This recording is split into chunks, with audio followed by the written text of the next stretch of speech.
Welcome students. इस session में हम फाइनेंशियल अकाउंटिंग का क्वेश्चन पेपर पैटर्न और प्रीवियस ईयर का क्वेश्चन पेपर डिस्कस करेंगे। देखिए यहाँ पे जो क्वेश्चन पेपर आप देख रहे हैं ये प्रीवियस ईयर का यूनिवर्सिटी का क्वेश्चन पेपर है। यहाँ पे दिया है मैक्सिमम मार्क्स 50, यानी टोटल क्वेश्चन पेपर ये या पेपर है इसके लिए 50 मार्क्स है और टाइम है 2.5 आवर्स। ओके, 2.5 घंटे का टाइम है। यहाँ पे इंस्ट्रक्शन में लिखा है ऑल क्वेश्चंस आर कंपलसरी, सारे क्वेश्चंस आपको अटेम्प्ट करने हैं। तो पहले मैं बता दूं कि टोटल 5 क्वेश्चंस है, यहाँ पे 5 questions are there. Question paper में टोटल 5 क्वेश्चन है, जिसमें से फर्स्ट क्वेश्चन ऑब्जेक्टिव बेस्ड है, यानी filling the blanks, match the pairs वगैरह।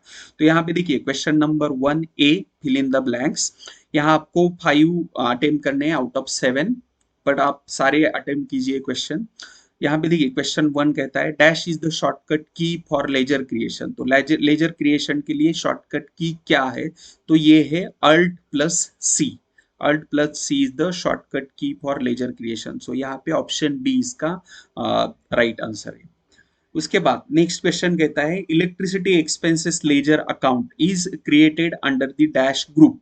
तो टैली के अंडर जो अलग अलग ग्रुप है, like indirect expenses, direct expenses, indirect income, capital, fix assets, current assets, इस तरह के लेजर के ग्रुप्स होते हैं। तो इसमें से इलेक्ट्रिसिटी एक्सपेंसेस, ये जो लेजर है it is created under dash group. तो ये बेसिकली इनडायरेक्ट एक्सपेंसेस के अंदर क्रिएट होता है। ये देखिए लॉजिकली आप ये ग्रुप बहुत आसानी से याद कर सकते हो, क्योंकि देखिए जो इनडायरेक्ट एक्सपेंसेस होते हैं वो हम प्रॉफिट एंड लॉस अकाउंट के डेबिट साइड में लिखते हैं, और डायरेक्ट एक्सपेंसेस ट्रेडिंग अकाउंट के डेबिट साइड पे। तो जो भी expenses profit and loss account related है वो सारे इनडायरेक्ट एक्सपेंसेस कहलाते हैं। तो यहाँ पर भी ऑप्शन बी इसका राइट आंसर है। उसके बाद नेक्स्ट क्वेश्चन देखिए, question number 3, receipts and payments account is a dash account. देखिए receipts and payment account basically क्या होता है? तो receipts and payment account is basically the summary of cash book. Okay, तो ये कैश बुक की summary होती है। तो हमें पता है कि कैश बुक या cash account is a real account, तो इसलिए receipts and payment account is basically real account in nature. तो यहाँ पे इसका ऑप्शन सी इसका राइट आंसर है। ठीक है। उसके बाद next question 4, excess of expenditure over income of a not non profit organization is known as. तो जो नॉन प्रॉफिट ऑर्गेनाइजेशन है अगर उसका एक्सेस ऑफ एक्सपेंडिचर, मतलब एक्सपेंडिचर ज्यादा हो गया इनकम से ज्यादा, तो क्या होता है? एक तरह से लॉस ही होता है non for profit organ. But वहां पे हम वर्ड प्रॉफिट लॉस यूज नहीं करते, वहां पे वर्ड यूज करते हैं डेपिसिट। ओके, तो ये यहाँ पे देखिए कंफ्यूज करने के लिए आपको लॉस भी वर्ड दिया है, but non for profit organization case में सरप्लस और डेफिसिट ये वर्ड यूज करते हैं हम। प्रॉफिट के लिए सरप्लस और लॉस के लिए डेफिसिट। तो यहाँ पे ऑप्शन डी इसका राइट आंसर है। उसके बाद नेक्स्ट क्वेश्चन देखिए, नेक्स्ट क्वेश्चन फिफ्थ क्वेश्चन कहता है under average profit method goodwill is equal to dash multiplied by number of years purchase. तो एवरेज प्रॉफिट मेथड के अंदर हमें गुडविल कैलकुलेट करने के लिए कौन सा फॉर्मूला यूज करते हैं उस पे क्वेश्चन है। तो goodwill is equal to basically average profit multiplied by number of years of purchase, क्योंकि ये एवरेज प्रॉफिट मेथड है। अगर सुपर प्रॉफिट मेथड हो गई तो सुपर प्रॉफिट लेंगे। ठीक है, तो यहाँ पे ऑप्शन सी इसका राइट आंसर है। उसके बाद next question, goodwill is an dash assets. तो ये देखिए डायरेक्ट क्वेश्चन है, easy. Goodwill is an intangible assets, तो यहाँ पे ऑप्शन बी इसका राइट आंसर है। नेक्स्ट क्वेश्चन कहता है dash refers to the value of reputation और name and fame of a business. देखिए ये भी डायरेक्ट क्वेश्चन है। तो हमें पता है कि रेपुटेशन और name and fame of the business, इसका वैल्यूएशन हम कैसे करते हैं? Through goodwill. तो इसलिए यहाँ पे डैश रेफर्स लिखा है, तो goodwill refers to the value of reputation और name and fame of business. तो यहाँ पे ऑप्शन डी इसका राइट आंसर आ गया। ठीक है, तो इस तरह से यहाँ पे फिलिंग द ब्लैंक्स है और उनके आंसर्स है। उसके बाद अभी नेक्स्ट, हमें अभी नेक्स्ट पेज पे जाना है, सेकंड पेज। ये क्वेश्चन पेपर का फर्स्ट पेज था। अभी नेक्स्ट पेज में देखिए फर्स्ट दिया है हमें मैच द पेयर्स, यानी क्वेश्चन 1B है ये। Question 1B match the pairs. यहाँ पर भी 5 आउट ऑफ 7 दिए हैं हमें यहाँ पे मैच द पेयर्स के लिए ऑप्शन, उसमें से कोई भी 5 अटेम्प्ट करनी। यहाँ पर भी देखिए बहुत लॉजिकली अगर आपका थोड़ा बहुत थेरी रिलेटेड या टॉपिक रिलेटेड कॉन्सेप्ट्स क्लियर है तो आप इजीली यहाँ पे इसके आंसर फाइंड कर सकते हैं। फर्स्ट है lapse of short working.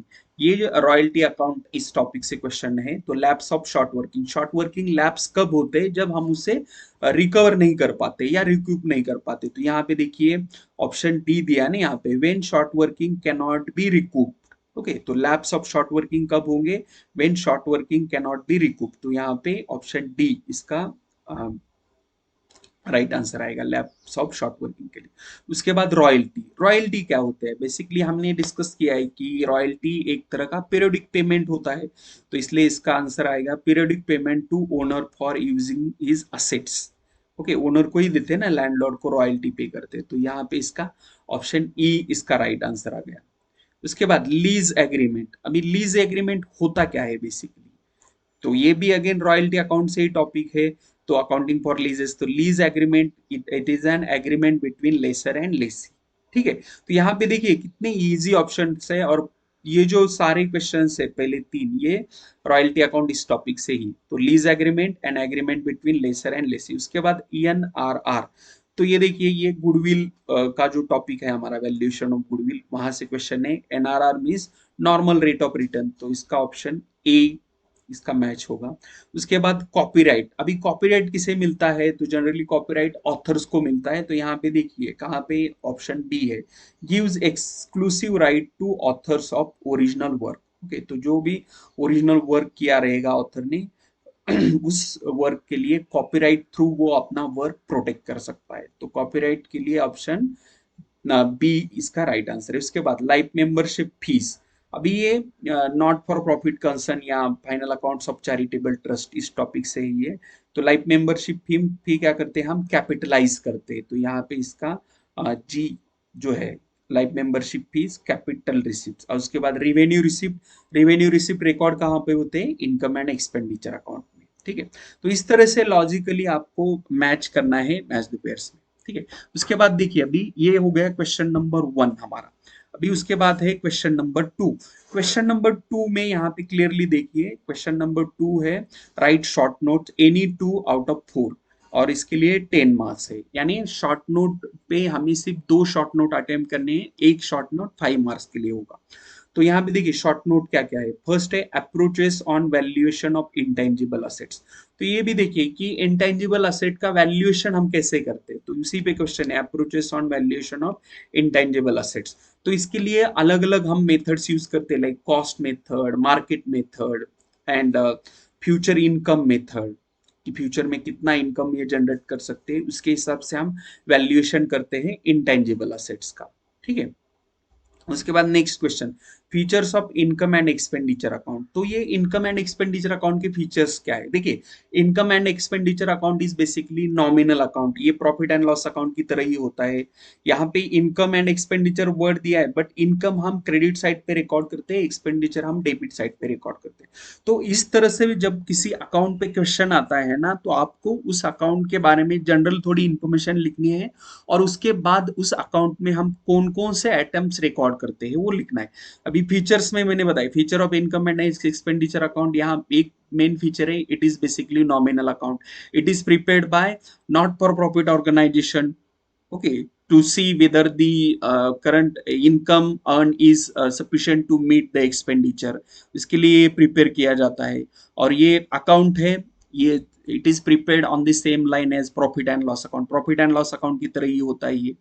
Okay, और अभी आप लिख सकते हो कि expenditure are recorded on debit side, incomes are recorded on credit side. Income में क्या क्या आएगा वो लिखिए, एक्सपेंडिचर में क्या क्या आएगा वो लिखिए। इस तरह से अगर आप शॉर्ट नोट लिखोगे तो आपको 5 आउट ऑफ 5 मार्क्स मिलेंगे यहाँ पे। ये ऐसे शॉर्ट नोट लिखना इजी है किसी अकाउंट पे। ठीक है, उसके बाद next, explain with example the term short working. तो ये रॉयल्टी अकाउंट से क्वेश्चन है। देखिए जो शॉर्ट वर्किंग कॉन्सेप्ट है, शॉर्ट वर्किंग कब होते हैं? अगर आपने रॉयल्टी अकाउंट थोड़ा स्टडी किया है तो आपको पता हो गई कि short working arises when royalties और royalty payable are less than minimum rent. Okay, जो मिनिमम रेंट है उससे अगर रॉयल्टीज कम है तो शॉर्ट वर्किंग आते हैं। इसके लिए हम फॉर्मूले की तरह भी इसका यूज करते हैं कि short working is equal to minimum rent less royalties. और ये कब अराइज होते हैं? When royalties are less than minimum rent. और उसके लिए एक एग्जांपल ले लो, एक कंपनी लेना है आपको और उस कंपनी का आउटपुट दिखाना है, देन रेट ऑफ रॉयल्टी वगैरह बहुत अच्छी तरह से इसे भी एक्सप्लेन कर सकते हो आप कि लाइक वो जो टेबल है, हम वर्किंग टेबल प्रिपेयर करते हैं ना रॉयल्टी अकाउंट में, अगर उस तरह से एक्सप्लेन करोगे तो अगेन यहाँ पे 5 आउट ऑफ 5 मार्क्स मिलेंगे। जस्ट आपको short working and concept with numerical example explain करना है, ठीक है। उसके बाद नेक्स्ट क्वेश्चन देखिए, explain in brief the term goodwill. Goodwill क्या है इसको एक्सप्लेन करना है कंसेप्ट। तो अभी हमने ऑब्जेक्टिव में देखा एक सेंटेंस आया था, goodwill is the value of reputation and name and fame of the business. तो वहां से एक सेंटेंस मिल गया आपको। देन गुडविल का इम्पैक्ट कैसे होता है बिजनेस पे, गुडविल की वजह से कैसे बिजनेस एक्स्ट्रा प्रॉफिट अर्न कर सकता है, सुपर प्रॉफिट वगैरह उस पे लिख सकते हो। और वैल्यूएशन ऑफ गुडविल के जो मेथड्स है वो भी यहाँ पे ऐड कर देना है आपको। तो आपका शॉर्ट नोट ये भी अच्छा शॉर्ट नोट बनेगा, यहाँ पर भी आपको 5 आउट ऑफ 5 मार्क मिल सकते हैं, ठीक है। तो इस तरह से आप शॉर्ट नोट लिखना है। मैंने ये शॉर्ट नोट वाला पार्ट इसलिए इतना एक्सप्लेन किया कि अकाउंट मतलब कि हमें न्यूमेरिकल सम सॉल्व करना है, ऐसा स्टूडेंट का एक माइंडसेट होता है। बट अकाउंट में आपको थ्योरी बेस्ड जो क्वेश्चन है वो भी अटेम्प्ट करना है, और खास करके ये शॉर्ट नोट जो स्टूडेंट इग्नोर कर देते हैं, क्योंकि यहाँ पे देखिए 10 मार्क है शॉर्ट नोट के लिए। हाँ, तो इस तरह से आप शॉर्ट नोट एक्सप्लेन कीजिए। उसके बाद देखिए क्वेश्चन नंबर 3 है, following is the receipts and payment account of residency sports club Raipur for the year ended. तो ये basically final account of not for profit concern, इस पे क्वेश्चन है। तो क्वेश्चन देखिए, क्वेश्चन में हमें receipts and payment account for the year ended 31 दिसंबर दिया है, रिसिप्ट्स एंड पेमेंट अकाउंट, और कुछ एडिशनल इंफॉर्मेशन भी दी है। तो उसके बेसिस पे हमें प्रिपेयर क्या करना है, following is the receipts and payment account दिया है। हाँ, क्या प्रिपेयर करना है वो नेक्स्ट पेज पे दिया है, जस्ट मिनट। हाँ, नेक्स्ट पेज पे जाते हैं हम, यहाँ पे वो यहाँ पे हमें दिया, देखिए जो question number 3 receipts and payment account दिया, और ये सेकंड पेज पे, नेक्स्ट पेज पे बेसिकली ये पेज नंबर 3 है, इस पे हमें एडिशनल इन्फॉर्मेशन दी। एडिशनल इन्फॉर्मेशन में दिया है कि subscription of ₹3,000 is outstanding, then entrance fees are to be treated as, okay. तो ये सारी चीजें दी है। कैपिटल रिसिप्ट करके, and you are required to prepare income and expenditure account for the year ended 31 December 2019, okay. तो यहाँ पे हमें रिसिप्ट्स एंड पेमेंट अकाउंट दिया है और income and expenditure account prepare करना है। ये देखिए ये भी टॉपिक बहुत इजी है। इजी क्यों है, देखिए यहाँ पे जो हमें income sorry receipts and payment account जो दिया है उसके बेसिस पे जो income and expenditure account prepare करना है ना, तो इसमें लॉजिक क्या है, देखिए रिसिप्ट्स एंड पेमेंट अकाउंट में क्या होता है, डेबिट साइड पे रिसिप्ट्स होते हैं, क्रेडिट साइड पे पेमेंट्स होते हैं। तो रिसिप्ट जनरली क्या होंगे, इनकम रिलेटेड पार्ट होंगे, और जो पेमेंट्स है वो एक्सपेंडिचर होंगे। तो इस तरह से आपने अगर एक बार फॉर्मेट प्रिपेयर कर दिया तो आप इसे इजीली सॉल्व कर सकते हो। इसके लिए देखिए मैंने अलग अलग एग्जाम्पल, प्रैक्टिकल न्यूमेरिकल एग्जाम्पल लेके वो सॉल्व किए हैं, जिसका लेक्चर है अवेलेबल, उसका लिंक मैं आपको डिस्क्रिप्शन बॉक्स में देता हूँ, तो आप वो भी चेक कर सकते हैं, ठीक है। उसके बाद next question, question number 4। Question number 4 कहता है, जन सेवा traders Kolhapur has earn computable profits after providing for taxation during the last 5 years। तो ये प्रॉफिट दिया है। The capital employed in the business 4 lakh on which the reasonable rate of return is 10%। Calculate the value of goodwill as per capitalization of average profit method and capitalization of super profit method, okay. तो ये capitalization of profit method पे question है, जिसके लिए 7 mark है।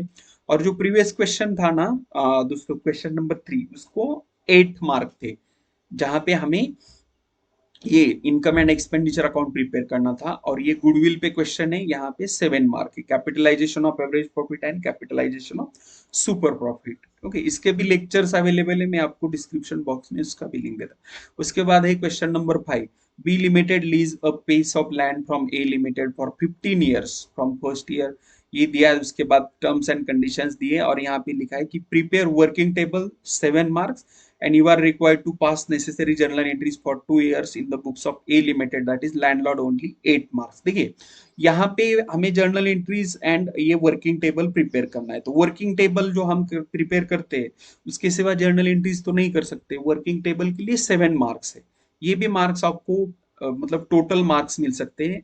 और journal entry के case में क्या होता है, इस क्वेश्चन में journal entries in the books of landlord पूछे हैं, normally in the books of Lesi होते हैं, ओके, जो हायर करता है ना, in the books of Lesi journal entries है वो करते हैं। लैंडलॉर्ड के बुक में भी एंट्रीज इजी है, जस्ट हमें क्या देखना है कि रॉयल्टी जो है ये लैंडलॉर्ड के लिए इनकम होता है।